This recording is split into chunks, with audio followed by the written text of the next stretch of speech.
1968 में अमेरिका के तमाम शहरी लफ्ज़ हिप्पी से रोशनास हो चुके थे। तकरीबन 1 करोड़ 80 लाख से ज़ायद अफराद ने अमेरिकी तर्ज़ ज़िंदगी को खैरबाद कह दिया था। अमेरिकी कल्चर और सकाफ़त में वो तमाम रवायात जिनको बुरा समझा जाता था, इन हिप्पियों ने अपना ली थीं।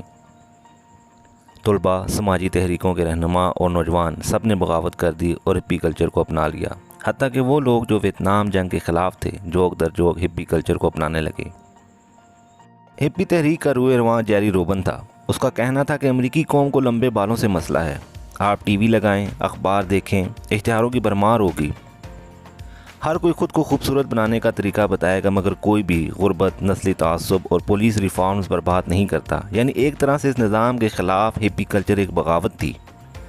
यानी अशराफिया का वही तरीक़ाकार जिसमें टीवी इश्तिहारात में करीमों को दिखाकर ये कहा जाता है कि आप इनको लगाकर खूबसूरत बन जाएंगे, मगर कोई ये नहीं देखता कि उसके घर खाने को कुछ नहीं। यही वजह थी कि हिप्पी और पॉलिटिकल एक्टिविस्ट ने इत्तेहाद कर लिया। इससे पहले कि मैं आपको हिप्पी कल्चर के मुतालिक बताऊं, आप ये देख लें कि 1960 तक अमेरिका में लंबे बाल रखने वालों को लड़की, जनखा और इसी तरह के बुरे अलकाब से नवाजा जाता था।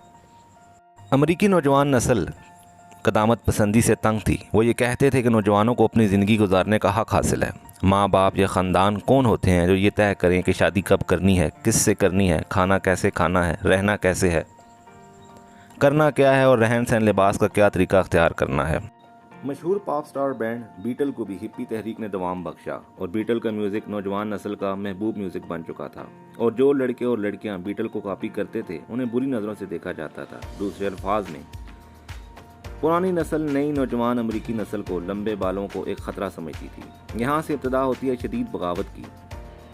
लाखों की तादाद में नौजवान लड़के और लड़कियाँ जिन्होंने हिप्पी मूवमेंट को अपनाया होता है, वो अपने आप को मादर पिदर आज़ाद समझने लगते हैं।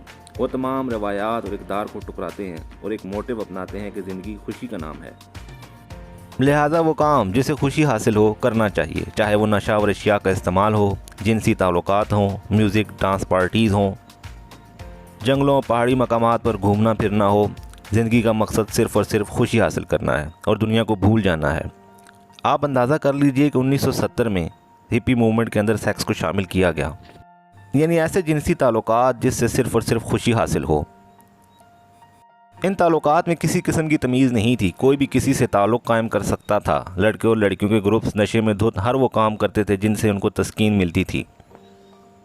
यही वजह थी कि हिप्पी की तादाद करोड़ों में हो गई। अमेरिका और कनाडा और बरतानिया तक हिप्पी कल्चर फैल गया, यानी बेलिबास होकर, नशे में धुत होकर जहां मर्जी जाएं और जो मर्जी करें।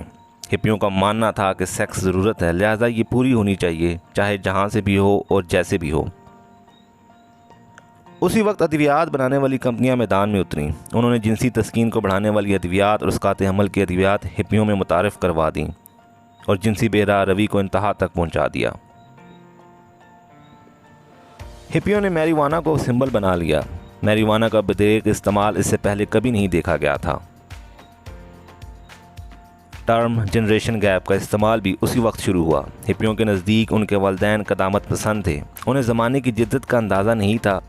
हिप्पियों का मानना था कि यह वक्त ज़िंदगी को बदलने का है, पुराने फरसूदा ख्यालात से छुटकारा हासिल करने का है, लिहाजा फ़ैसला भी नौजवानों का होना चाहिए। फिर इस्तेमाल शुरू होता है LSD का। ये एक ऐसा नशा है जिसको इस्तेमाल करने वाला ये समझता है कि जो वो कुछ सोच रहा है वो एक हकीकत है। उस वक्त ये कहा जाता था कि LSD को तहकीक और मेहनत के बाद बनाया गया है।